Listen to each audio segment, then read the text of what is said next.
Do you outwork them all, or do you believe that you're overworked? Half the UK believe that they are overworked. Around 40% of the UK believe this. And around 80% of employees feel stressed whilst on the job. And I know exactly what that feels like. Because that was my story a year ago. This is my story. Where a year ago I was working in a restaurant, 11 a.m. to 11 p.m. And some of you might be thinking, oh, you only got up at 4:11 a.m. so you could have a little lie in the morning. And yeah, that is true, but a lot of the times I would be home at around 1 in the morning. So my sleep schedule was really messed up. I believed that I was overworked, that I was doing this 5 days a week, only 2 rest days the weekend. And most of the time on the job I was stressed, especially when it came to that Friday and that Saturday. Those 2 days, all my co-workers, we'd walk in the morning at 11, we'd look at each other and just be like, oh, it's Friday, it's Saturday, we've got over 200 bookings tonight, I don't want to do it, I'm stressed. All of us felt that way, and I believed that I was overworked, and I would never really complain about it. But after a while, getting up to a year of doing this, that I would say, and I would complain about it to my father, to my dad. And my dad, he's an older dad, right? And he told me his story. I looked to the past and looked at his story. And I have a slightly older dad, so when he was 16, when he was younger, he didn't have technology. All he had was, the landline phones that you would have in your house, that it would cost like 80p to even have like a 2-minute conversation. That was all they had. And hearing the stories of what he used to work, how his life was when he was 16. I'm not 16, but this is what it was like for him, because further back, you'd expect to have like a family at like 20. Hearing his story was almost like tribal stuff, almost like ancestral tribal stuff compared to now. He would get up at 6 a.m. in the morning.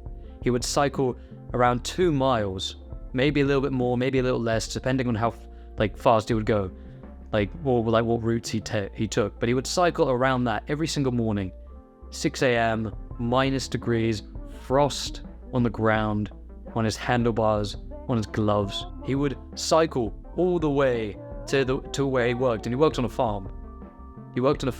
So he'd be working in the cold all morning. He'd be working in the barn with the horses, and there's obviously no heating in there. There's no insulation. You're in a barn. You're in a wooden box. There's no insulation, so he'd be cold, freezing, and he'd work until late evening, and then he'd cycle back to his mum and dad. Or fast forward like a year or so, he moved out with his girlfriend, and when he'd get back late at night, he'd start working on his art. My dad's an artist, and that was his purpose.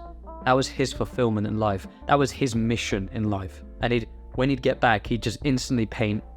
He'd work on his sculptures, working with clay. And then he's like 20, he has his daughter, and he's doing the same thing. He's still working at this farm, working on his art. Keep going, and eventually his art starts picking up, and he starts selling his art, and he actually starts making a business. He doesn't need to work at the barn anymore. And when he'd tell me this, I'd look at him and I'd be like, damn, make me look like I'm being a pussy. Make me look like my work is nothing. Wasn't it hard work? And he told me, no, he worked hard and he loved it.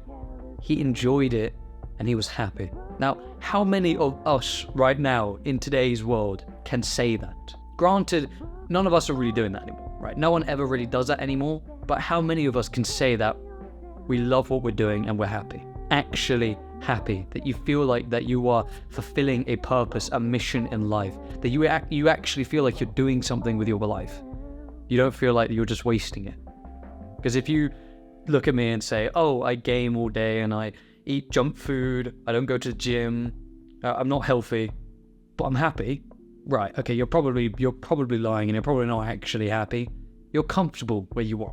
Now, don't get me wrong, I was exactly like that, right? We're in college. Actually, we started drinking in like secondary school, so like year 10. So like I think we were like 15 or like 16. I have no idea what the year, like what year, how old you are corresponds to what year, I don't know. But I remember our first drink of alcohol was in year 10.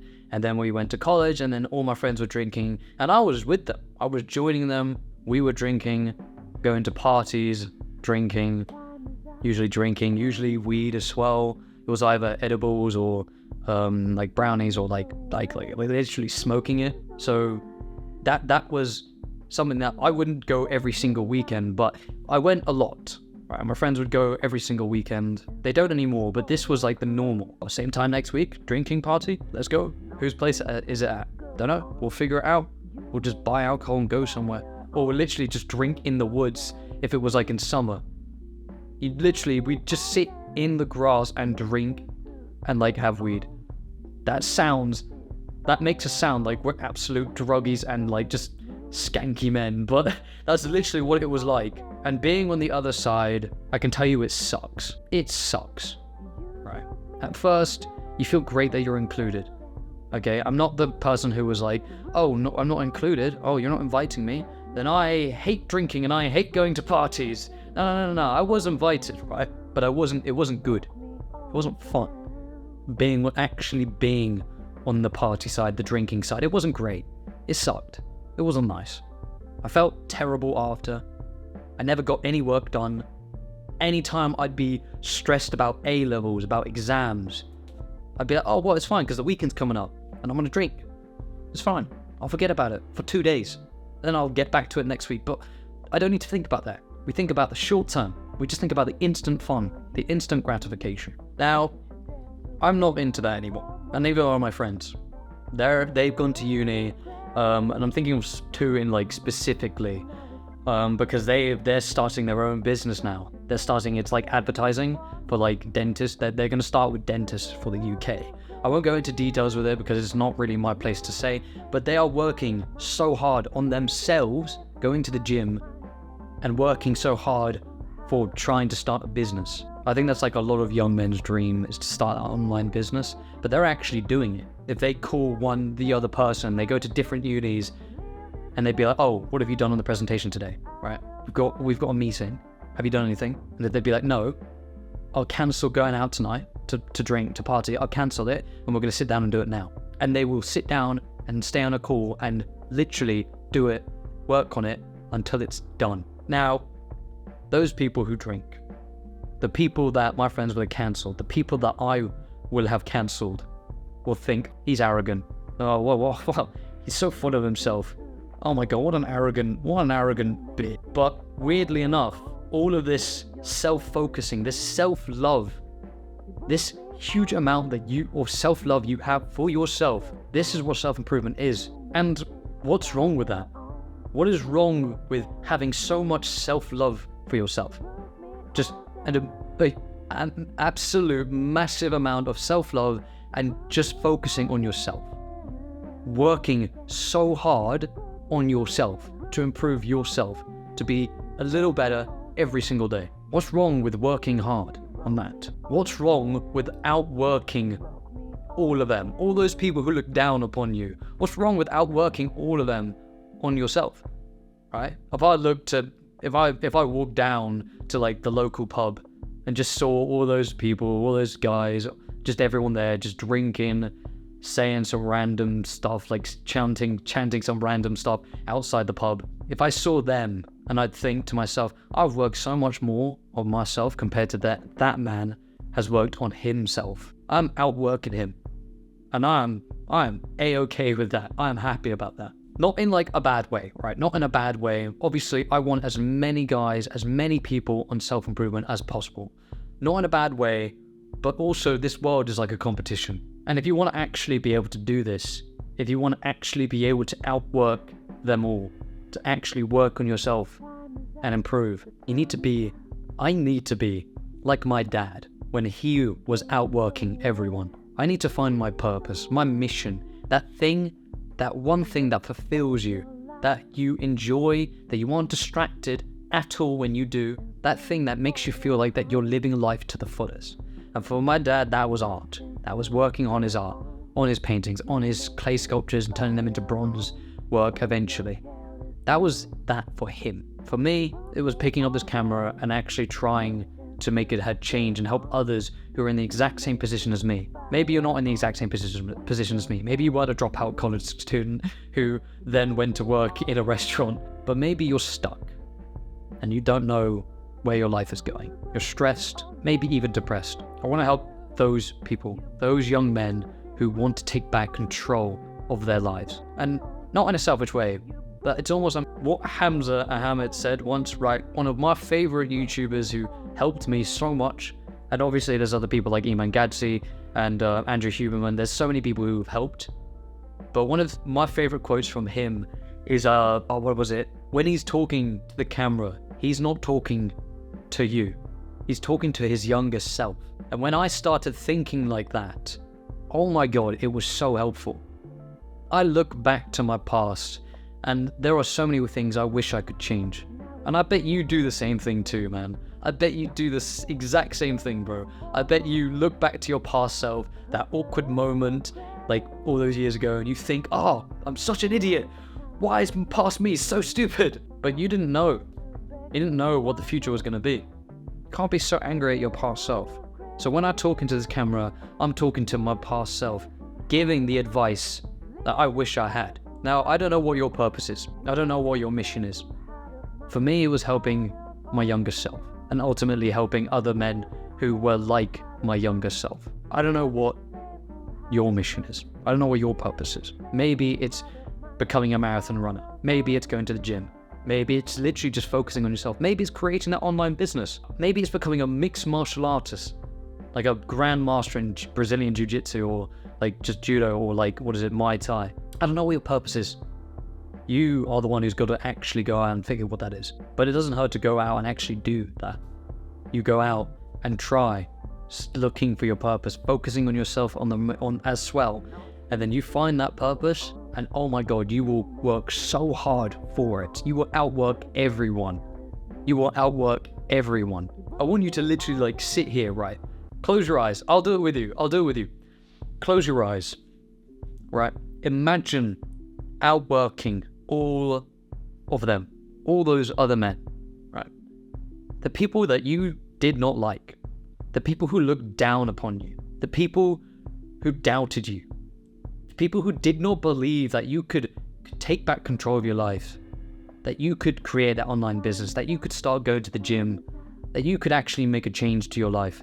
The people who doubted you, just imagine proving them wrong and outworking every single one of them, becoming that desirable future you. Now, is this a healthy way of thinking?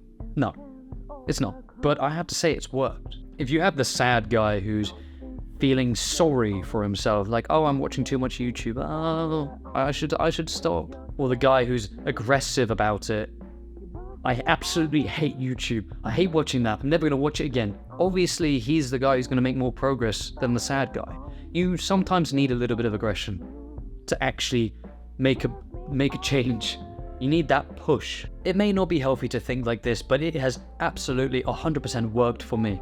It has 100% worked actually making me feel amazing and like I'm actually living a good life, that I'm actually working hard. And I like working hard. I don't feel like I'm overworked.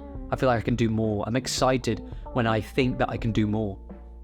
Because honestly, right, maybe you can't relate to the drinking thing, the weed, the drugs, but you could probably, and this is still for me, because I used to do all the bad habits, maybe you game excessively. You tell others, oh, I only game 1 hour a day. It's actually 4 hours a day. And it's getting worse. It's getting to 5 hours, 6 hours. You game. Maybe that's the problem. And it was for me. If you have that, maybe that's something you relate to more, then this will help you. Life is literally like a game. Life is like PvP, player versus player. It is a horrible way to think, but it is like that, all right? It is player versus player. Or should I be more specific? It's like you have a group of people, the men who are on self-improvement, who compete with each other, but they do so in a loving way that will bring you up to improve. That's what it's like. And then you also have people who don't work on themselves at all and they're just miserable and depressed. Yeah, it's like player versus player. You got to work against each other. That's what this world is like. Think about it, right? You've got the perfect man right? You've got the perfect man who's wearing the nice suit. Who's working out at the gym, so that suit fits quite nicely on him. You can see that he works out. You can see that he's absolutely jacked and shredded. Because when you start going to the gym, your jawline starts to improve. He works hard. He works hard on himself, and he works hard on that business, so he can wear that nice suit. He works hard, he takes care of himself, he's got good clear skin, he's healthy, he smells good, he's taken care of. And then you got the average man who isn't like that. Now, if you have the perfect man cold approach a girl at the coffee shop, and then you've got the average man, you, who cold approaches a girl at the coffee shop, who do you think is going to be successful? Who do you think is going to win this competitive match? The perfect guy. Obviously, it's going to be the perfect guy. The perfect man. He's going to win. That's what I mean, that this world is like PvP. Player versus player. Now, do you want to be the perfect man, or do you want to be the average dude who doesn't win? Obviously, you want to be the perfect man. So you got to outwork them all. You got to outwork the competition. You got to work hard to become that perfect man. Granted, it might take years, but as long as you're working towards it, that's all that matters. Hopefully this helped you out. Stay consistent and do the best you can. Love you, bro. Mwah!